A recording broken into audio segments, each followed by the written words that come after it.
8 American soldiers died because someone in that room sold their coordinates for $250,000. She was the only one who knew it, and she was pouring their coffee. This is not a story about a hero. Heroes get monuments. Heroes get funerals with flags and rifle salutes, and mothers who cry in front of cameras. Heroes get remembered. This is a story about a woman who walked into the most powerful military conference room in the United States carrying a silver tea tray, wearing a gray service uniform with 8 names tattooed on her left forearm, and not one person in that room looked at her long enough to read them. This is a story about what happens when the most dangerous person in the building is the one nobody sees. And it begins as most true stories do not in that conference room. It begins in the dark. Afghanistan, 8 months earlier, 2:47 in the morning. The mountain range east of Kandahar does not care about human beings. It does not care about politics or ideology or the difference between right and wrong. It is rock and cold and silence. It has been there for 10 million years. It will be there for 10 million more. Master Sergeant Kate Rains had been lying still in a shallow depression at the top of a ridge for 6 hours. Her breathing was slow and controlled. Her body temperature had dropped 2 degrees from the cold ground beneath her. She had not moved her shooting hand in 40 minutes. 2,400 meters below her in the Valley Ghost Unit 7 was moving through a dry riverbed toward a suspected weapons cache. 7 operators, the best she had ever worked with. She had been with this unit for 3 years. She knew how each of them moved in the dark, knew their breathing patterns through a scope, knew who prayed before a mission, and who cracked bad jokes instead. She had spent more time with these men than with anyone she had ever loved. From her position on the ridge, she could see all of them. She was supposed to be with them. Her original assignment placed her in the 7-man formation 3rd position, carrying the unit's secondary communications equipment, standard configuration for a mission of this type. She had run the same formation a dozen times before. But 4 hours before insertion, the order changed. No explanation, no discussion. A single line in the updated mission brief initialed by a command-level signature she did not recognize. Kate Rains reassigned to Overwatch Position Grid Reference 7 Tango 4. The rest of the unit to proceed as planned. She had thought about it for exactly 30 seconds. Then she picked up her rifle and moved to the ridge. In the military, you follow orders. You ask questions later. At 2:51 in the morning, the valley below her erupted. The ambush was not random. That was the first thing she understood even before the first shot finished echoing off the canyon walls. The enemy positions were precisely placed, not to create chaos, but to eliminate specific individuals at specific locations. They knew the route, they knew the timing, they knew the exact configuration of the unit moving through that riverbed. Someone had told them. Kate had her rifle up before she finished that thought.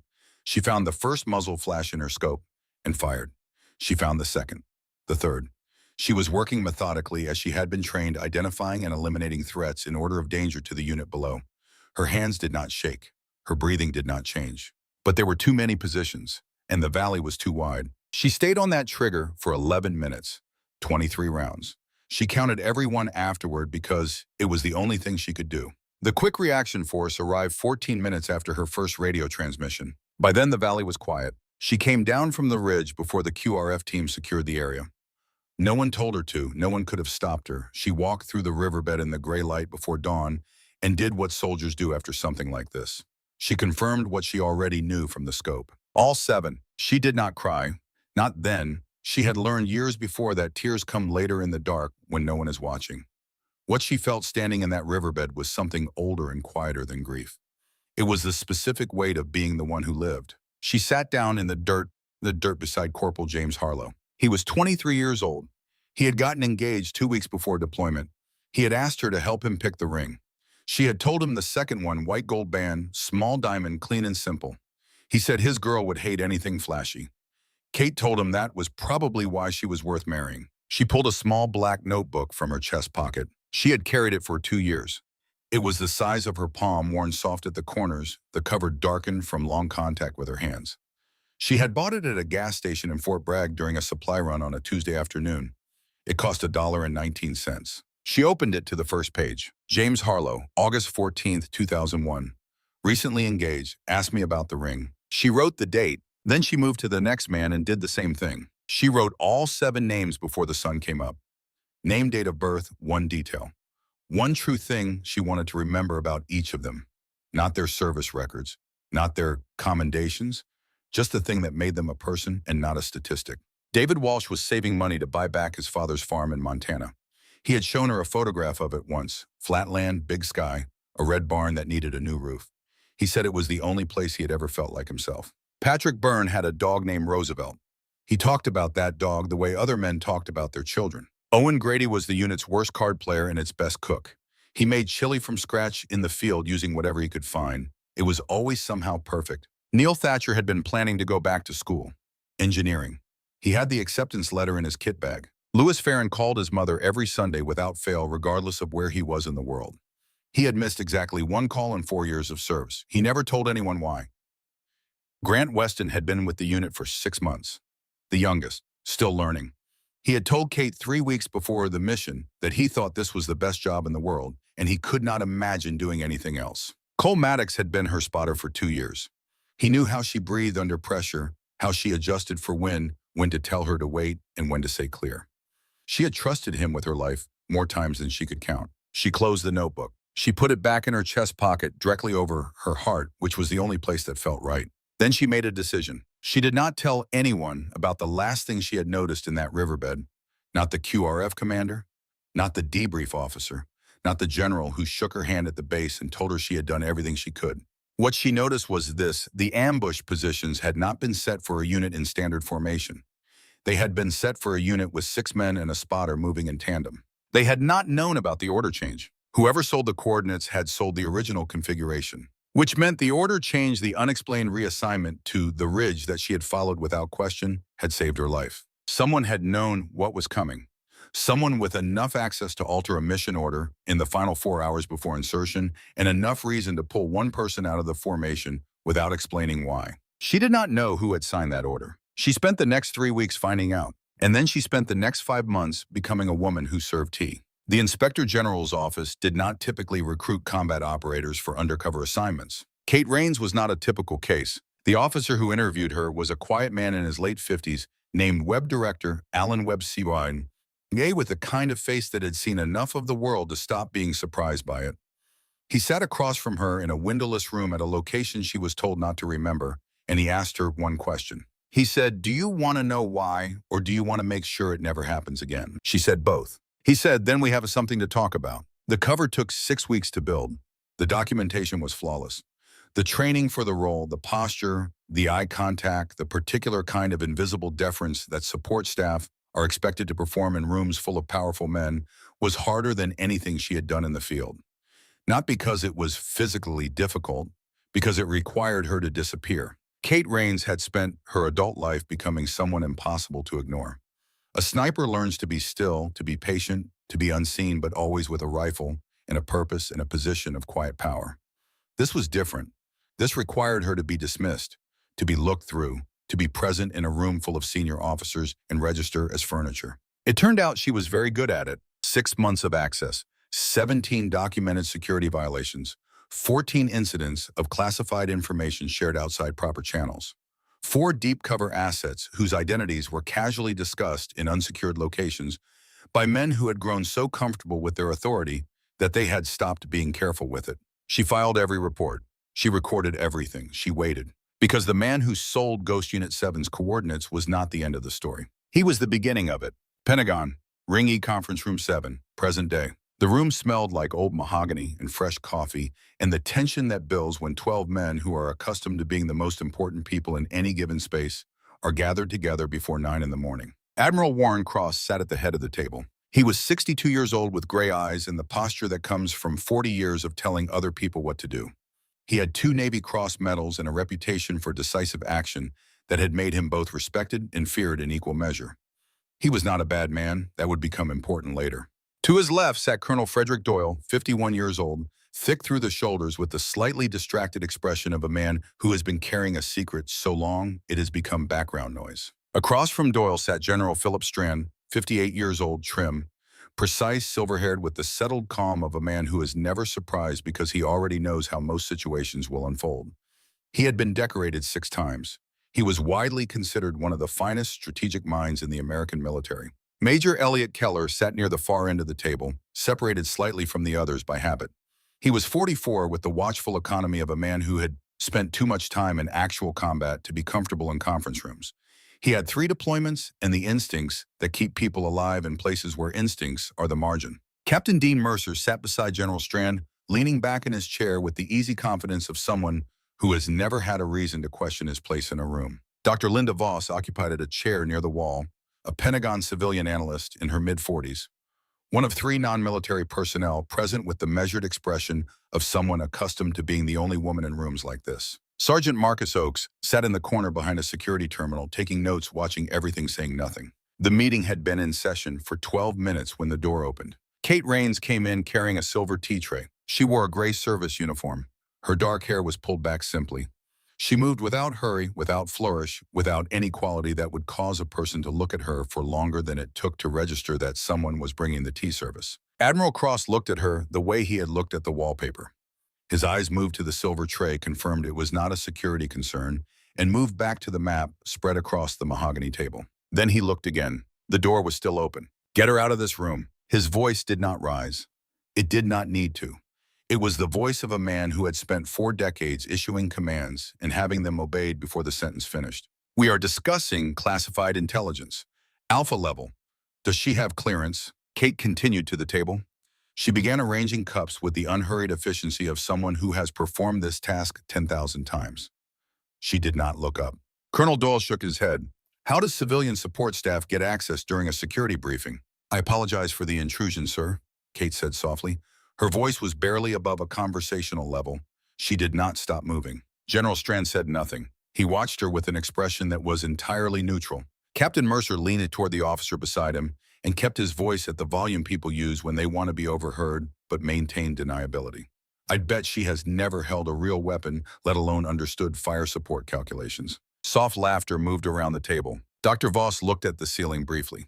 She had been in enough rooms like this to know when to spend her capital and when to save it. Elliot Keller did not laugh. He was watching Kate move around the table. Something about the way she held herself did not fit the context. The shoulders were squared and level in a way that comes from years of carrying weight, not years of carrying trays. Her feet were positioned at exactly shoulder width. Her weight was distributed evenly balanced, the way a person is balanced when they have learned over many years in difficult places that stillness is only useful if it can end instantly. It was a small thing. Most people in the room would not have seen it. Keller had spent enough time watching people move under pressure to know that the body remembers what it has been trained for, even when the mind is focused elsewhere. He said nothing. He watched. Admiral Cross drummed his fingers on the table. "Miss, I need you to understand something. What we are discussing in this room affects the lives of American service members overseas. This is not a conversation for civilian personnel." Kate nodded once respectfully. She moved to the far end of the table and began setting out the cream service. Her eyes stayed on her work. But for just a moment, less than a second, her gaze moved to the satellite imagery spread across the table's surface. Mountain terrain, elevation markers, grid coordinates. Her jaw tightened and released. That was all. Dr. Voss noticed it. She was not sure what she had seen, but she noticed it. "She is simply doing her job," Dr. Voss said, keeping her voice neutral. "Perhaps we can continue once she has finished." Cross's expression did not change. "Dr. Voss, with respect, operational security is not negotiable." The meeting continued. Kate continued.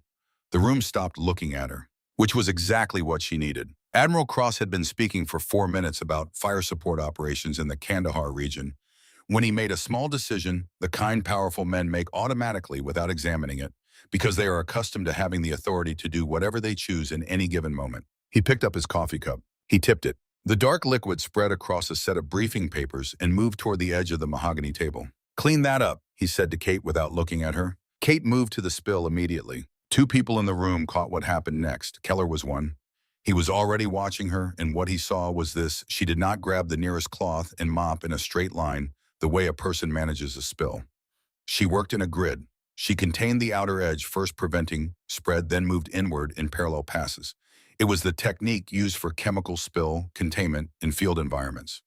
It was not taught in facilities management training. Keller's hand, flat on the table, slowly curled into a fist. Cross resumed speaking. He was outlining the difficulties of accurate fire support in mountainous terrain. The elevation changes the atmospheric variables, the way standard calculations broke down at altitude. Major Keller offered the figure his team had been working with. For that terrain, the standard effective range runs approximately 2,000 meters. Accounting for the gradient we have been... The voice came from the far side of the room. "Quiet. almost inaudible, not directed at anyone the way someone might correct a calculation they are working through in their own head without quite realizing they have spoken aloud. 2400. The room stopped. Admiral Cross turned slowly. Excuse me. Kate looked up from the table.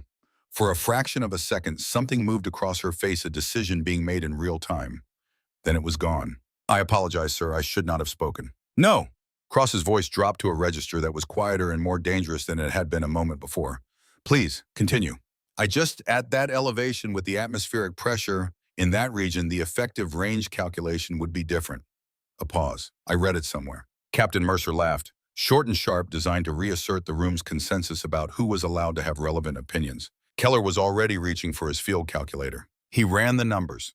Elevation, atmospheric pressure, temperature differential, standard drag coefficient for the relevant ammunition type.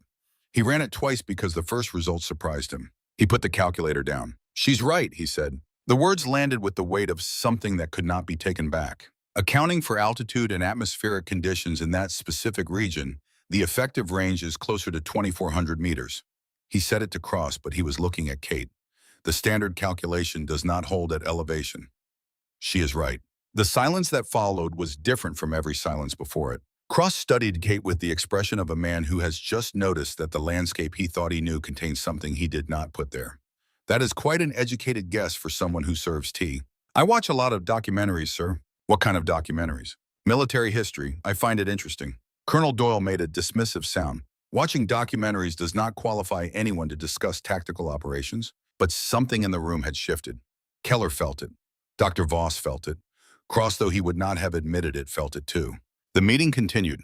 Cross began dropping terminology into conversation, military shorthand acronyms, operational slang that would mean nothing to civilian support staff. Kate did not react to any of it. She continued her work. But she also did not ask for clarification. She did not look confused. She moved through the terminology the way someone moves through a room they have lived in for years. Then Cross mentioned a particular type of incident using the operational term for friendly fire. And Kate's eyes, for just a fraction of a second, tightened at the corners. Blue on blue. She knew exactly what that meant. Sergeant Marcus Oakes, who had been very quiet in his corner for the past 20 minutes, slowly shifted in his chair. He pulled up his security terminal and entered the identification tag number he had memorized when she walked in, cross-referenced it against the personnel access database, and waited. The system responded. He looked at the screen. He looked at it again because the result was not the result he had expected. Then he stood up from his chair, the first time he had moved in 40 minutes. Sir. His voice was careful, the voice of a man delivering information he is not sure how to frame. I need to verify something. Cross looked at him. Oakes turned his screen so the Admiral could read it directly. According to our security records, she holds level 5 clearance. The room erupted. Not loudly. These were military officers. But the eruption was there, moving through sharp exchanges and pushed back chairs and the sound of several men recalculating everything they had said in the past 47 minutes. That is not possible, Doyle said. Level 5 is higher than half the people in this room, Mercer said. The system does not make that kind of error, Oakes said quietly. The authorization codes are current, valid as of this morning, signed off by the Inspector General's office. Cross did not speak. He was looking at Kate. She had not stopped moving. She was collecting cups from the end of the table nearest the door. Her back to him, her movements unhurried. She showed no reaction to the conversation happening behind her, which was itself a kind of reaction because a civilian support employee who had just been revealed to hold a level 5 security clearance would have turned around. Cross stood and crossed the room in the 12 steps. When he reached her, she was holding the cream pitcher in one hand. She did not turn around. I do not know what is happening here, he said, keeping his voice low. But it ends right now. I want an explanation. I want it immediately. She turned to face him. Her eyes were calm, not the calm of someone suppressing emotion, the calm of someone who has already accounted for this moment in their planning and is simply waiting for it to proceed. Cross's patience, stretched thin for 20 minutes, finally broke. He reached out and took hold of her forearm. The grip was sharp, impatient, the gesture of a man accustomed to being obeyed. Her sleeve rode up. He saw the edge of the tattoo. Black ink, precise lines, the unmistakable outline of a rifle long barrel elevated angle, the silhouette of a weapon built for distance.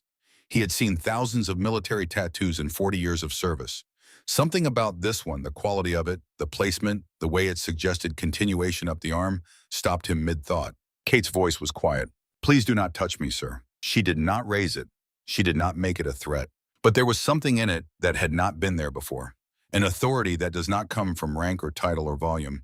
It comes from certainty. Cross released her arm. Something fell from Kate's pocket and landed on the floor with a soft, flat sound. He looked down. A small black notebook, the cover worn dark at the corners, soft from long handling. It had landed open, face down, pages bent slightly. Cross reached for it. "I will get that." Kate picked it up in one smooth motion, closed it, and returned it to her pocket. She did not explain what it was, but the way she placed it with deliberate precision against the left side of her chest, directly over her heart, was the kind of gesture that says everything without saying a word. Cross looked at her for a long moment. The conference room door opened. Director Alan Webb walked in. He filled a room not by taking up space, but by making everything in the room slightly more aware of itself.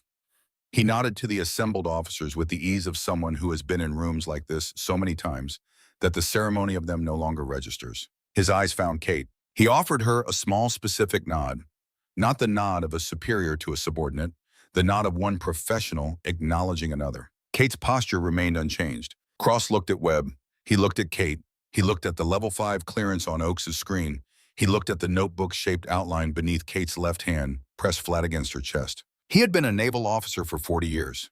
He had commanded submarine surface vessels and special operations units in 3 theaters of war. He had built his career on the ability to assess a situation accurately. Right now, he was beginning to understand that he had been wrong about what was happening in this room from the moment it started, and that the woman with the tea tray had known exactly what she was doing from the moment she walked through that door. The fluorescent lights hummed overhead. The coffee spill had been cleaned with military precision. The black notebook was over her heart. And not one person in that room, not one of the 12 highest-ranking military officers in America had asked her name. The room had changed, not the room itself. The mahogany table was still mahogany. The fluorescent lights still hummed at the same pitch. The satellite imagery of Kandahar was still spread across the table's surface, the mountain terrain still indifferent to the drama playing out above it. But the air had changed. 12 men had walked into conference room 7 that morning as the most powerful people in the building. The woman with the tea tray had been furniture. Background. The invisible infrastructure of comfort that powerful people require and never think about. That was no longer true, and everyone in the room knew it, and no one quite knew what to do about it. Director Webb settled into a chair near the wall, set his classified briefcase on the floor beside him, and folded his hands in his lap. He said nothing. His presence in the room was itself a statement, and the statement was, "This whatever is happening here has been sanctioned at a level above yours." Admiral Cross looked at Webb for a long moment. Then he looked at Kate. She was still standing near the end of the table. The cream pitcher was still in her hand. She held it with the ease of someone accustomed to holding things while waiting, which is the ease of someone who has spent a great deal of time behind a rifle.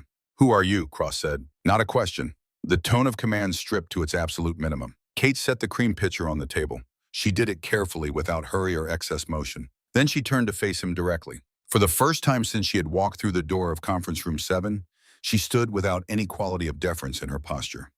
No differential lean, no downcast eyes, no managed invisibility. She stood the way she had been trained to stand before she had been trained to disappear, feet at shoulder width, weight balanced, spine straight. The room felt the shift before they consciously registered it. "Master Sergeant Kate Rains," she said. "Ghost Unit 7, 8 operators, 7 killed in action." She paused. 1 beat, exactly long enough for the number to land. 1 survivor. The silence that followed was the silence of a room in which 12 people are simultaneously recalculating everything that has happened over the past 47 minutes. Cross did not move. He was a man who had trained himself over 4 decades to not show what he was thinking, and he was using every element of that training right now. Colonel Frederick Doyle had gone very still. His hands were flat on the table in front of him. Fingers slightly spread, the posture of a man who needs to feel something solid beneath him. General Philip Strand's expression did not change at all. He watched Kate with the same composed attention he had maintained since she walked in. That stillness, unremarkable for most of the morning, was starting to mean something different. Captain Mercer's mouth had opened slightly. He closed it. He did not speak. Major Keller, who had been the first person in the room to suspect that something was wrong about the woman with the tea tray, was now looking at her with the expression of a man who had suspected a thing correctly and is finding that the reality of it is significantly larger than his suspicion. Dr. Voss had not moved in 2 minutes. Kate spoke again. "I'm investigating the murder of my team." The word murder landed in a room full of military officers who dealt daily in words like casualties and losses and fallen, and it landed hard because murder is a different kind of word. Murder implies a killer. Murder implies intent. Murder implies that someone in a position to prevent a thing chose instead to cause it. Cross found his voice. You are telling me that you are the surviving member of Ghost Unit 7? Yes, sir. And that you have been working undercover in this building? Yes, sir.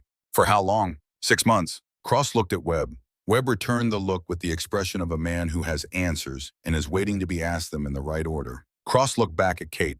And that device, he said, nodding toward the inventory scanner on her belt, which he was now understanding was not an inventory scanner, has been recording this room. Yes, sir. She reached down and removed it from her belt. With full authorization from the Inspector General's office and the Internal Affairs Division of the Department of Defense, every conversation since 8 o'clock this morning has been documented. Every action, every security disclosure. She set the device on the table. No one looked at it directly. They all looked at it the way people look at things they do not want to examine too closely. Cross said very quietly, how much? Sir, how much have you documented? Over 6 months. Kate's voice was factual, stripped of inflection the way a surgeon describes a procedure. 17 separate security violations, 14 incidents of classified information shared outside proper channels, 9 instances of personnel accessing information beyond their operational need to know, 5 instances of classified documents left unsecured in locations accessible to unauthorized personnel, 3 incidents resulting in mission failures, 1 incident resulting in casualties. She paused. 4 deep cover assets whose identities were discussed in unsecured environments. The weight of it settled over the room. Cross sat down. His body made the decision before his mind did, the way a body sometimes does when it understands something the mind is still refusing to accept. Keller spoke. His voice was precise, the voice of a man assembling information. You said you have been investigating the leak that led to the Ghost Unit ambush. Do you have evidence regarding the specific source? Yes, sir. And the nature of the breach? The coordinates and operational configuration of Ghost Unit 7 were sold to a foreign intelligence network approximately 72 hours before the mission. The information was purchased for $250,000, transferred through a series of intermediary accounts designed to obscure the origin. She said it without drama, the way someone recites a fact they have repeated so many times it has lost its immediate weight while losing none of its truth. But the individual who made that transaction was not acting independently. The last sentence arrived quietly, the way the most important sentences always do. Mercer sat forward. What does that mean? Kate looked at him with an expression that carried neither accusation nor warmth. Something in between the expression a person uses when they are about to hand someone information they are not going to enjoy receiving. Captain Mercer, 6 months ago, Murphy's Tavern, approximately 2 miles from the main gate. Mercer's posture changed. You were approached by a man in his mid-40s, well-dressed.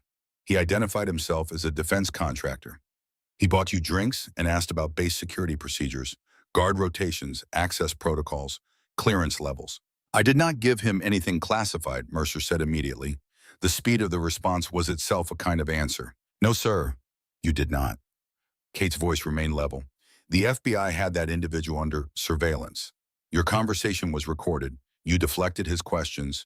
You did not provide specific operational details. The visible relief on Mercer's face lasted approximately 3 seconds. But you told someone about that conversation afterward. Someone here at the base. You described it as an odd encounter with an aggressive networking type. You mentioned the specific categories of information he had been asking about. Mercer was very quiet. The person you told that story to used those specific categories, the map of what information was being sought to identify which personnel on base would be most valuable to target next. Your conversation, Captain, was used as a targeting tool, not because you provided information, because someone listened to what was being sought and used that to plan their next approach. Mercer looked around the table slowly. The look on his face was the particular look of a man who has understood something unpleasant about himself. Not that he did a bad thing, but that he was used to do a bad thing without ever knowing it. The person you told that story to, Keller said carefully, is in this room. Kate did not confirm or deny it. She did not need to. The confirmation was in the stillness of her posture, in the steadiness of her gaze, in the fact that she was looking at no one in particular, in the way someone looks when they are watching everyone at once. General Strand said nothing. He was the only person in the room whose expression had not shifted. Cross looked around at his officers. He had commanded men in combat and in conference rooms and in the 1,000 gradations between, and he had learned over 40 years to read what is not being said in a room as accurately as what is. What he read now was this: these men were calculating, not lying, necessarily calculating, searching their memories, assessing their exposure. The individual who sold the coordinates, Cross said to Kate. You know who it is? Yes, sir. Then tell us. The investigation requires that identification be made through formal proceedings, sir. Not because I distrust the individuals in this room. She said the last sentence without any trace of irony. But because any identification made without proper documentation hands a defense attorney the argument that the chain of evidence was compromised. I will not do that to my team. Cross looked at her for a long moment. You have been planning this from the beginning, he said. Yes, sir. Since the ambush. Since the debrief after the ambush, sir. The debrief in which I was told that the loss of Ghost Unit 7 was the result of compromised local intelligence and irregular enemy movement patterns. She paused. Both of those conclusions were false. I knew they were false before I left the building. The debrief findings had been signed off by people in this room. Everyone understood that. No one said it. Dr. Voss spoke carefully, choosing each word with awareness of its weight. Master Sergeant, how long have you been building the case for formal proceedings? 6 months active investigation, ma'am. 3 weeks of preparation before that. Kate's eyes moved to Dr. Voss and stayed there a moment longer than they had stayed on anyone else, a small recognition of the only person in the room who had treated her like a human being from the start. The case is complete. Today's operation was the final documentation phase. The final phase, Cross repeated. Yes, sir. Meaning that everything said in this room since 8 o'clock this morning is part of the formal evidentiary record. The security violations documented today constitute the final set of charges in an investigation that encompasses 17 months of institutional negligence and 6 months of active betrayal. 17 months. Cross did the arithmetic. That placed the beginning of the pattern well before the Ghost Unit ambush. Well before any of them had connected any of this to any of that. It was Colonel Frederick Doyle who moved first. He did not stand up. He did not raise his voice. He simply placed his palms flat on the mahogany table. Fingers spread wide and looked down at his hands and made a sound that was not quite a word and not quite anything else. Everyone in the room looked at him. He had the expression of a man who has been carrying something for a very, very long time and has run out of the capacity to keep carrying it. Kate looked at him. She said nothing. Doyle looked up. He looked at Kate directly, which was something he had been careful not to do since she identified herself. The look on his face was the look of a man who wants to ask a question he already knows the answer to. He said, "How much do you know?" Kate said, "Everything, Colonel." The word everything in that context with the evidence device on the table and 6 months of surveillance behind it was not a bluff. Everyone present understood that, including Doyle. He looked back down at his hands. Then he said, $250,000. The room became very still. I owed it to people who do not wait for payment plans. I had been gambling for 4 years. My wife did not know. My commanding officers did not know. I had borrowed against everything I had, and it was not enough. And then a man came to me and told me he knew about the debt and he had a way to clear it. His voice was flat. Not the flatness of a man who feels nothing, but the flatness of a man who has rehearsed this confession so many times in his own head that the words have worn smooth. He said it was just coordinates. He said no one would be hurt. He said the information would be used for intelligence gathering, not operations. He paused. I knew that was not true. I knew at the moment he said it. I did it anyway. The silence after this was different from all the others. Cross did not speak. Keller did not speak. Dr. Voss looked at the wall. Only Kate moved. She reached into the left chest pocket of her gray service uniform and withdrew the small black notebook. She held it for a moment without opening it. The cover was worn dark at the corners, the spine curved from long use, the whole object carrying the quality of something that has been handled so often it has absorbed the shape of the person who carried it. She opened it. She did not look at the room. She looked at the first page. When she spoke, her voice was exactly what it had been all morning. Quiet, level, controlled with the kind of control that is not coldness, but is the structure you build around yourself, when coldness would be easier and you refuse to allow it. Corporal James Harlow, 23 years old. He had gotten engaged 2 weeks before deployment. He asked me to help him pick the ring. He said his girl would hate anything flashy. I told him the second one, white gold small, stone simple. He bought it before we left. No one in the room moved. Sergeant David Walsh, he was saving money to buy back his father's farm in Montana. He had a photograph of it. Flatland, big sky, a red barn that needed a new roof. He said it was the only place he had ever felt like himself. Doyle's eyes were fixed on the table in front of him. His hands had not moved. Sergeant Patrick Byrne, he had a dog named Roosevelt. He talked about that dog the way other men talk about their children. The last thing he said to me before we deployed was that he had arranged for a neighbor to take Roosevelt for runs while he was gone because Roosevelt needed more exercise than his wife could manage alone. Kate turned the page. Specialist Owen Grady, the worst card player in the unit, the best cook. He made chili in the field from whatever he could find. It was always somehow perfect. I never asked him how. Captain Mercer, who had laughed in this room less than 2 hours ago about what kind of weapons a woman in service could handle, was staring at the table with an expression he would not have allowed on his face under any other circumstances. Staff Sergeant Neil Thatcher. He had been accepted to an engineering program. He was going back to school after this deployment. He had the acceptance letter in his kit bag. I found it afterward. Doyle made a sound, not a word, just a sound. Kate did not stop. Corporal Lewis Farron. He called his mother every Sunday without fail. He had missed exactly 1 call in 4 years of service. He never explained why to any of us, and we never asked. Some things a person keeps for themselves. She turned the last page. Specialist Grant Weston, 6 months with the unit, the youngest, still learning the rhythms of the work. 3 weeks before the mission, he told me that he thought this was the best job in the world, and he could not imagine doing anything else. She paused. He was right. It was. The last name, Sergeant Cole Maddox, my spotter. 2 years. He knew how I breathed under pressure, when to tell me to wait and when to say clear. I trusted him with my life more times than I can count.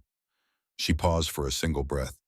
He trusted me with his. She closed the notebook. She placed it on the table directly in front of Colonel Frederick Doyle. Not as a weapon, not as an accusation, as a fact.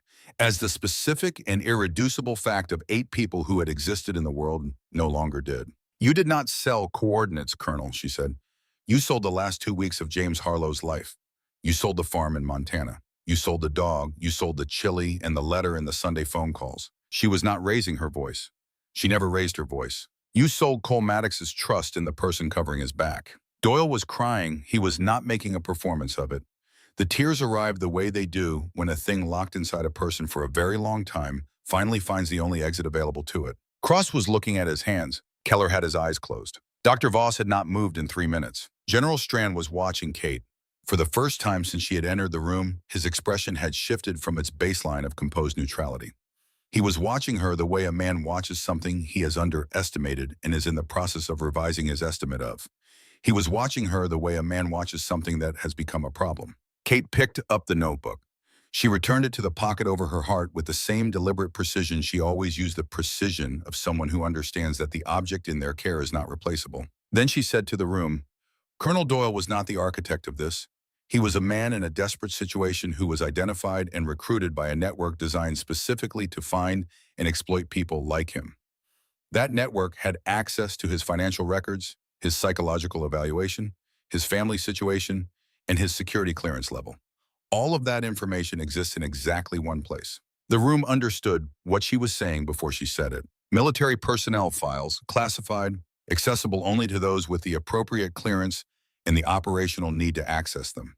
Someone in the chain of command above this room has been providing that information, names, vulnerabilities, access levels to a foreign intelligence network.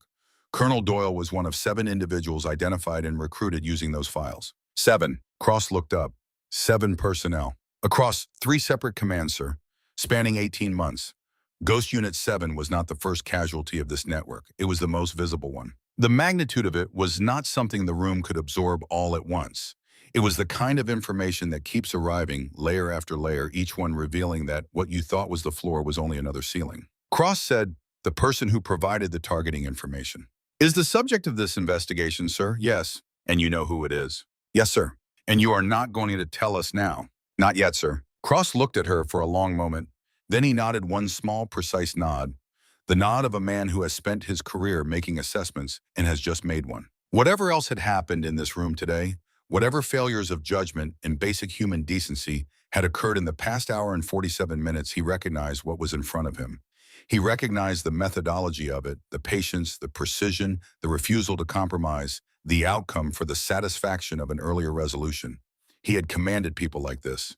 He knew what they cost and what they were worth. The door to conference room 7 opened. Agent Carol Stanton walked in. She was in her early 50s in a dark suit with the face of a woman who has made an accommodation with the worst things people do to each other and arrived at something that is not peace, but is functional.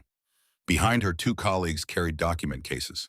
A third positioned herself near the door with the quiet certainty of someone whose job is to ensure that no one leaves before they are supposed to. Stanton looked at Webb. Webb nodded. She looked at Kate. Something passed between them. Not warmth exactly, but the recognition between two professionals of the weight of what has been carried and the distance still remaining. Ladies and gentlemen, Stanton said, addressing the room with the formality that precedes the part of an investigation where things become official. I am Agent Carol Stanton from the Inspector General's office. This room is now under formal security protocol pending the completion of an active federal investigation. No one will be leaving until initial statements have been taken and evidence has been secured. Several officers shifted in their chairs. No one stood. Stanton set her document case on the table. She looked at Kate. Master Sergeant, your preliminary report indicated physical and audio evidence collected during today's operation. Yes, ma'am. The device on the table contains 47 minutes of recording from this session. Additionally, I have 6 months of documented surveillance in the form of audio recordings, photographic evidence, and digital forensics. Kate indicated the recording device. All time-stamped, all chain of custody, compliant, all available for formal submission. Stanton picked up the device with gloved hands and passed it to one of her colleagues. The photographic evidence, she said. Kate reached into the interior pocket of her service uniform, produced a small camera. She handed it to Stanton. 43 images, classified documents left in unsecured locations, personnel using personal devices to photograph classified materials, and 2 individuals accessing systems outside their operational clearance. Stanton scrolled through the images. Her expression did not change. She stopped on one and held the camera so Cross could see the display. Admiral Cross, this image shows classified materials being reviewed in a non-secure location. Can you explain the circumstances? Cross looked at the photograph. It showed him in what was clearly the base cafeteria reading from a document that anyone seated within 30 feet could have read. He was quiet for a moment. I was reviewing operational reports during lunch. I believe the angle made the documents unreadable from any significant distance. Sir, Kate said, I photographed those documents from across the room using standard telephoto capability. If I could access that content, a foreign intelligence operative with similar equipment could have done the same. Cross looked at the photograph, then at Kate. He did not try to qualify it further. Keller spoke, his voice careful and stripped of argument. Agent Stanton, for those of us who may have committed security violations that were procedural rather than deliberate, what is the framework? The investigation follows the evidence, Major. Intent is a factor in charging decisions, not in the investigation itself. Cooperation during the investigation is also a factor that will be considered. She looked at the room. What we are looking for today has 2 components. The first is the pattern of security violations documented by Master Sergeant Rains over 6 months. The second is the identification of the individual who provided personnel targeting information to the Foreign Intelligence Network responsible for the Ghost Unit 7 ambush. Anyone in this room who has information relevant to the second investigation and chooses to share it voluntarily today will have that cooperation formally noted. She let that land. Doyle, who had already said everything was past the stage of calculation, he was in the territory where a person simply waits for what comes next. Strand said nothing. He had said almost nothing since Kate identified herself. He sat with his hands folded on the table and his expression composed and his eyes moving slowly around the room. Cross looked at Kate one last time before the formal process consumed the remainder of the day. How long, he said. How long have you known who it was? Kate was quiet for exactly the right amount of time.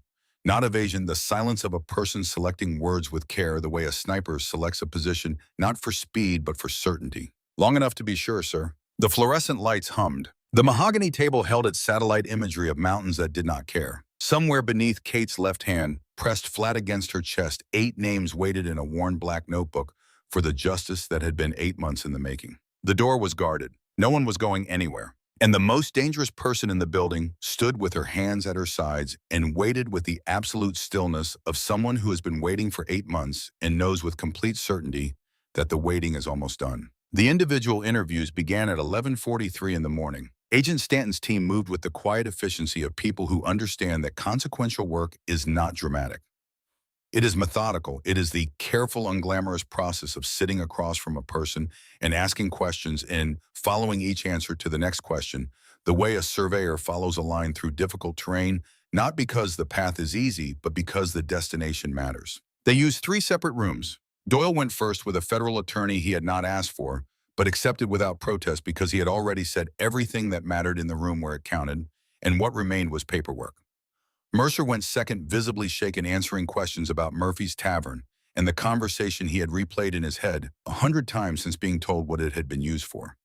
Keller went third and was the most precise witness in the building because Keller had the discipline to report what he observed rather than what he wished he had observed. Cross remained in conference room 7. He remained because Stanton had asked him to, and because he was beginning to understand that the appropriate response to the past 4 hours was not authority but patience. He sat at the head of the table and looked at the satellite imagery of Kandahar that no one had bothered to roll up, and he thought about 40 years of decisions, and which of them had led by a chain he had not examined carefully enough to this room and this morning. Marcus Oakes sat at his terminal and said nothing. He was making himself as invisible as possible, which was the instinct of a man who had noticed things others had missed and was now processing what it meant that he had noticed them. Dr. Voss had been given a chair near the window and a cup of coffee she had not touched. She was not under investigation. She had nothing to fear except the knowledge that she had been in this room for 2 hours before any of this surfaced and had not seen most of it coming, which is a different kind of discomfort, but not a minor one. General Philip Strand sat at the far end of the table. He had not been moved to a separate room.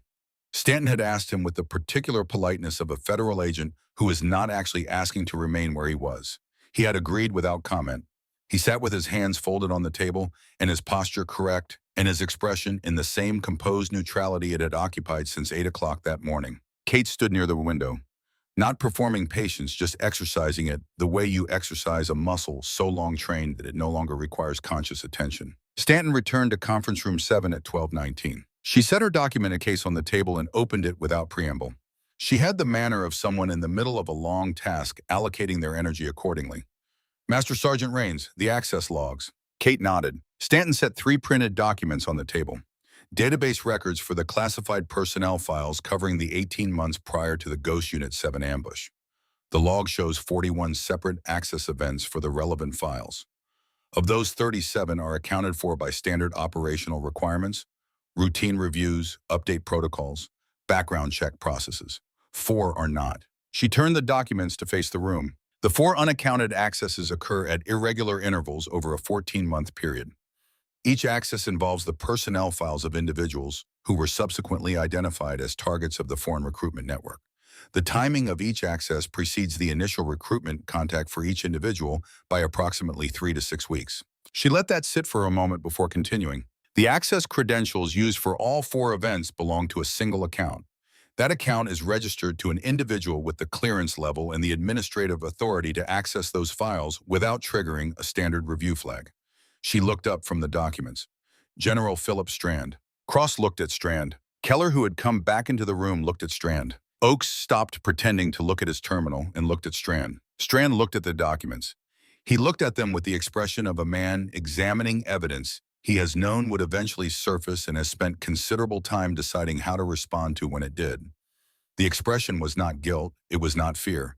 It was something more complicated and in certain ways more disturbing than either. He unfolded his hands. He placed them flat on the table and looked at Stanton and said, "I will not deny the access." The room was very quiet. Stanton said, "General Strand, I strongly advise you to wait for legal representation before making any statements." "I am aware of that advisement."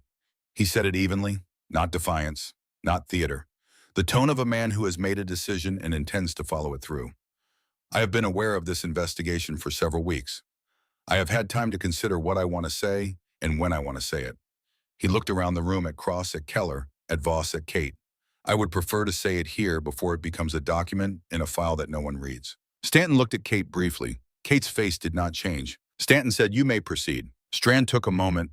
When he spoke, his voice was the same voice he had used all morning, measured the voice of a man accustomed to giving briefings that people are expected to follow carefully. "I have spent 31 years in this institution. I have commanded personnel in 4 theaters of active conflict. I have watched this country send young men and women into situations constructed by people who were never in any danger themselves for objectives that were never honestly defined toward outcomes that were never realistically achievable." He was looking at the satellite imagery on the table. "I have watched this for 3 decades. I have filed reports. I have submitted assessments. I have argued through proper channels at every level available to me. Nothing changed." He looked up. "I made a decision 3 years ago that I was no longer willing to be a mechanism of a strategy I believed to be categorically wrong. I decided that if the apparatus could not be corrected from within, it could be interrupted from without." Cross said very quietly, "Interrupted. Disrupted. Made less effective." I provided information that I believed would complicate the execution of operations I believed should not be executed. I did not provide information with the intent of causing casualties. He said this with the emphasis of a man who has told himself this so many times that he believes it, which is different from it being true. I did not anticipate that the intelligence would be used the way it was. You expected them to do what with it, Keller said. His voice was flat. He was genuinely asking because he wanted to hear the architecture of reasoning that could arrive at this destination. Strand looked at him. I expected operational delays, political pressure to reconsider the strategic framework, failures at the command level that would force a reassessment of objectives. He stopped. You expected a policy debate, Cross said. I expected consequences at a strategic level, not a human one. The silence after this was the silence of a room listening to a man describe the mechanism by which he had separated a decision from its consequences, and finding the mechanism both comprehensible and completely without absolution. Kate moved. She had been still for a long time near the window. When she moved, the room registered it before they consciously tracked it, a shift in the atmosphere, the way a room changes when the most important thing in it has decided to act. She walked to the table. She stood across from Strand. She looked at him with the expression that had been absent from her face all morning. Not anger, not grief, not the professional neutrality she had worn as a tool. Something cleaner and harder than any of those things. General Strand, she said, the access you made to the personnel files, the access corresponding to Ghost Unit 7's deployment. The file contained the operational configuration of the unit. Yes. The 7-man formation, 3rd position communications. Yes. Did the file contain the updated order that reassigned one operator to an overwatch position? The room did not understand why she was asking this. Strand did. A fractional shift moved through his composure, not a crack, but the acknowledgement that a crack was possible.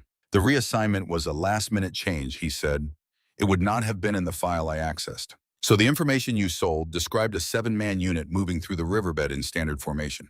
Yes. And the ambush was set for 7 men in standard formation. Yes. She looked at him for a long moment. The ambush killed 6 men in formation and 1 man who was in the wrong position relative to the enemy approach angle.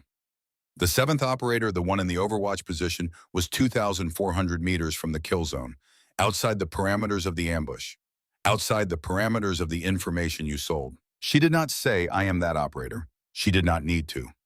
Everyone in the room had known it since she identified herself hours ago. She said, your strategic disruption killed 6 of my teammates and missed me because the information you sold was 14 hours out of date.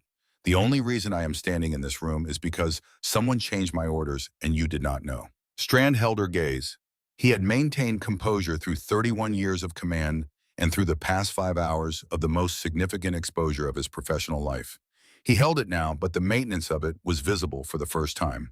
It cost him something. That was new. Kate reached into the chest pocket of her service uniform. She took out the small black notebook. She set it on the table in front of Philip Strand. She opened it to the last page, turned it to face him, and stepped back. He looked down at it. 8 names, each one with a date and a line of handwritten text beneath it.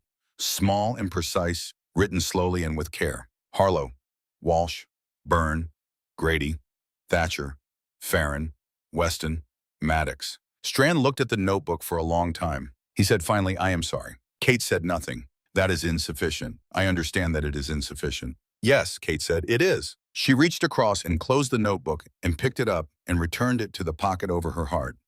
She stepped back and looked at Agent Stanton. Stanton looked at Strand. General Philip Strand, based on the evidence presented in this proceeding and the statement you have voluntarily made, I am formally placing you under arrest for violations of federal statutes governing the handling of classified information, for a conspiracy to commit espionage, and for conduct resulting in the deaths of United States military personnel. She nodded to one of her colleagues. Strand stood up. He straightened his uniform jacket. He allowed his hands to be secured. He did not resist. He did not speak. He looked in the moment before they moved him toward the door, like a man who has reached the end of a very long road and is experiencing something that is neither relief nor despair, but the particular exhaustion of a person who no longer has to carry a secret. They walked him out. The door closed. The room was quiet for a long moment. The quality of quiet that follows the removal of something that has been present long enough to be a structural element of the space. Admiral Warren Cross stood up from the head of the table. He stood slowly with the deliberateness of a man who has made a decision and is not hurrying its execution because he wants to be certain of each step. He looked at Kate Rains. He had looked at her a dozen times this morning. He had looked at her with impatience and dismissal and frustration and dawning unease, and over the past hour something that had been settling into the shape of the appropriate response to what he had witnessed. Not a comfortable shape, the right one. He came to attention. It was a formal posture, precise and complete, the posture of a man with 40 years of muscle memory executing it correctly. He raised his right hand in a salute, not the performative salute of a ceremony, but the salute of one soldier rendering respect to another. He held it.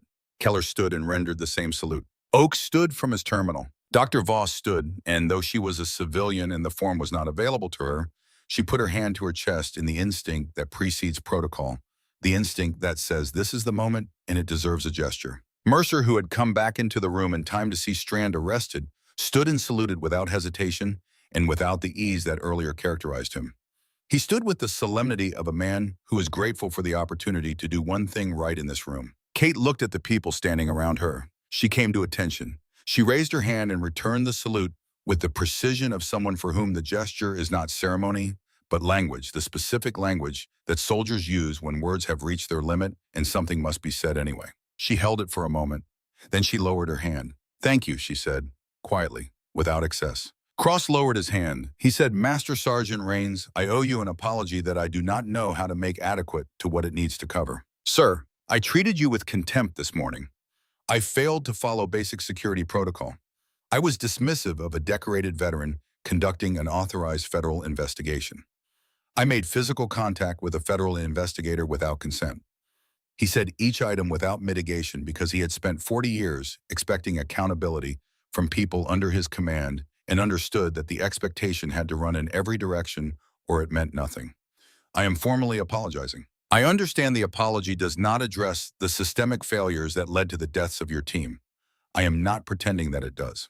Kate said, "No, sir, it does not." "No, but I accept it." Cross nodded once with the expression of a man handed something he is not sure he deserved but intends to honor. Kate's secure phone vibrated. She looked at the screen. She read it twice the way you read something, the first time with your eyes and the second time with your understanding. She looked up at Director Webb, who had returned to the room at some point in the past 20 minutes, and was watching her with the careful attention of a man who knows what message was just received. She said, "I need a moment." She stepped into the corridor. The Pentagon hallway outside Ring E was fluorescent and institutional, carrying the particular quality of a building where consequential things happen inside rooms with closed doors.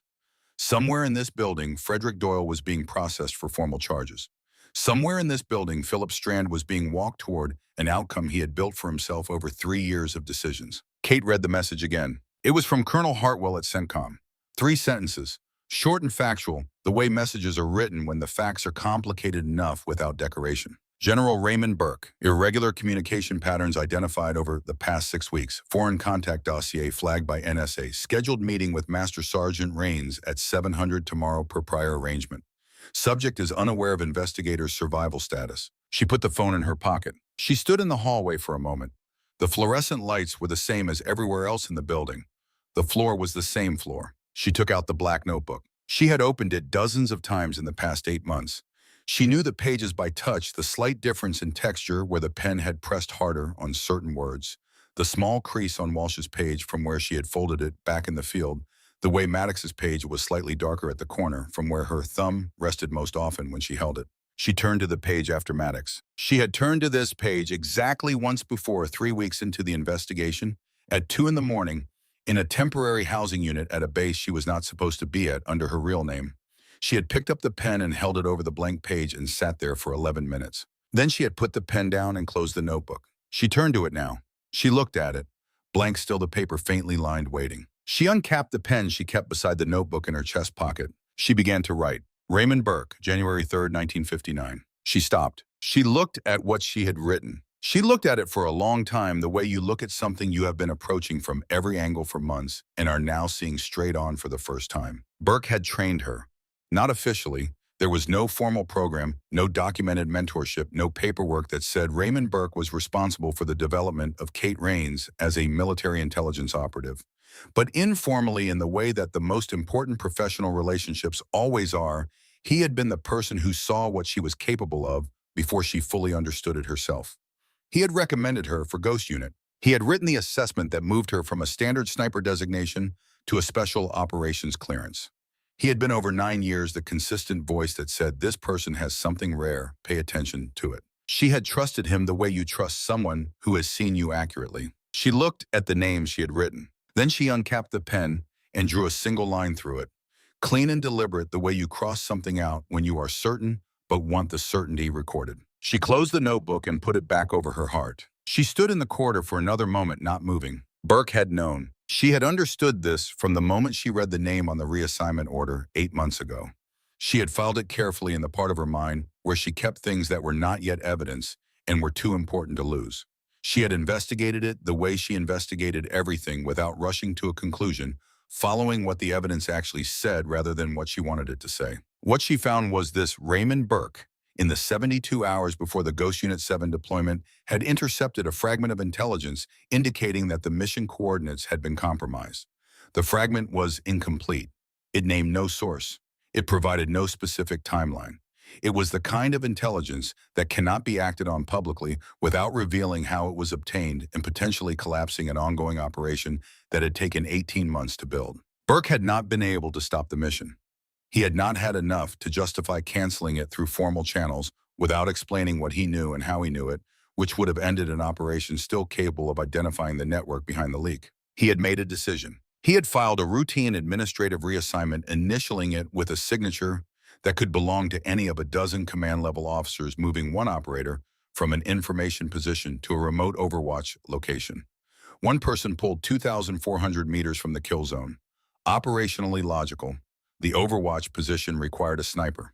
She was the unit's best. No one questioned it. He had chosen her. She had thought about why in the long months of the investigation, and the conclusion she arrived at was both simple and complicated. He had chosen her because she was the one he could move to Overwatch without altering the mission profile enough to alert anyone that something had changed.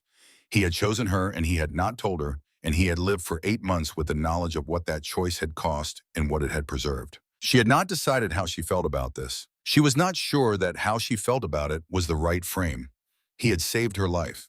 He had not saved 7 others. Those two facts existed simultaneously, and neither one diminished the other, and she had learned in 8 months that some truths do not resolve into a single clean conclusion, no matter how long you examine them. What she had decided was that the truth needed to be said. Whatever Burke had done or not done, the truth needed to exist between them, directly in the same room, without intermediary or the managed distance of an official proceeding. She owed him that. She owed herself that. She owed Cole Maddox and James Harlow and all the others the knowledge that she had looked at every part of this, including the parts that were difficult to look at, and had not looked away. She went back into conference room 7. Webb was still there. He looked at her with the expression of a man who has read the same message and understands what it contains. She said, "Tomorrow morning, 0700. He said, "I know. I am going alone." He considered this for a moment. He understood the difference between protocol and judgment, and he had spent long enough in the field to know when the latter should govern. "I will be in the building," and he said. That was enough. The next morning arrived the way mornings do in government buildings, without ceremony. Fluorescent lights, an institutional coffee, and the particular quiet that precedes a building's full occupation. General Raymond Burke's office was on the 4th floor west side, with a window that received only indirect light in the morning hours. Kate had been in it 9 times over the course of 9 years. She knew the layout. She knew the arrangement of the desk, the placement of the framed photographs, his wife, his daughters, a unit photograph from his first deployment that had hung in every office he had occupied for 30 years. She stood outside the door at 6:59. She had the black notebook in her chest pocket. She had her phone in her left pocket and her credentials in her right, and nothing else. She was not in the gray service uniform. She was not in a cover identity.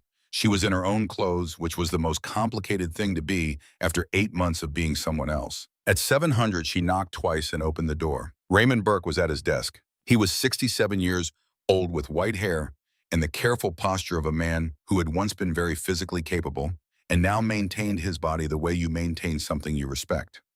He was reading from a document when she entered the habitual completion of a sentence before acknowledging the person at the door. Then he looked up.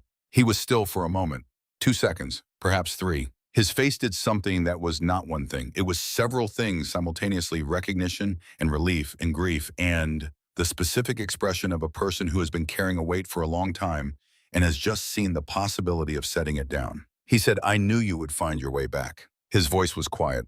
The voice of a man who has been rehearsing something in his head for 8 months and is discovering that the rehearsal was inadequate for the actual moment. Kate Kate closed the door behind her. She walked to the desk. She did not sit down. She stood across from him, present and direct, and on the same level as the truth she had come to speak. She took the black notebook from her chest pocket. She opened it to the last page. She turned it and placed it on the desk in front of him. He looked at it. He looked at his name. He looked at the line drawn through it, clean and deliberate, and she watched him understand what it meant.